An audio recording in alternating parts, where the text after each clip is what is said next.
महायुतीमध्ये शिंदेंची कोंडी. भाजपनं आश्वासन न पाळल्यानं आणि मुख्यमंत्रीपद न मिळाल्यानं शिंदे मनानं कोलमडले. खासदार संजय राऊतांचा दावा. राजकारण म्हणजे गढूळ पाण्यात कपडे धुण्यासारखं, काही लोक ठरवून आरोप करतात. पंकजा मुंडेंनी राजकारणातील होणाऱ्या टीका टिप्पणीवर व्यक्त केली खंत. समरजित घाडगेंनी कागलमधील शासकीय जमिनी बळकावल्या. मंत्री हसन मुश्रीफ यांचा गंभीर आरोप. संबंधित जमिनी ताबडतोब परत न केल्यास जन आंदोलनाचा इशारा. राज ठाकरेंना चुकीची माहिती कोणी दिली? राजू पाटील यांना त्यांच्या गावात 683 मतं आणि 144 मतांची आघाडी. शिवसेनेच्या अर्जुन पाटील यांचा दावा. नितीन देसाई यांच्या इंडीज आर्ट वर्ल्डला उच्च न्यायालयाचा दिलासा.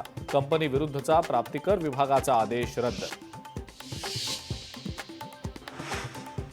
मुंबई पालिकेचा अर्थसंकल्प 4 फेब्रुवारीला सादर होणार. मुंबईकरांवर नवीन कर लागण्याची शक्यता.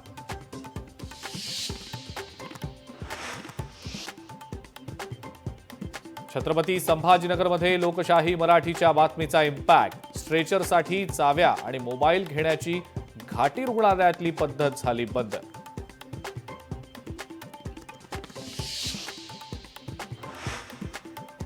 कराडमध्ये जीबीएस बाधित 4 रुग्ण आढळले. नागरिकांमध्ये काहीसं भीतीचं वातावरण.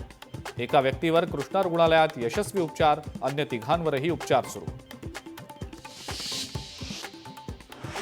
आणि छत्तीसगडमध्ये सुरक्षा दलांसोबत झालेल्या चकमकीमध्ये 8 नक्षलवादी ठार.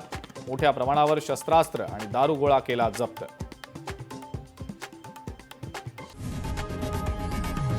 लोकशाही मराठी ऐका, पहा, जागरूक रहा.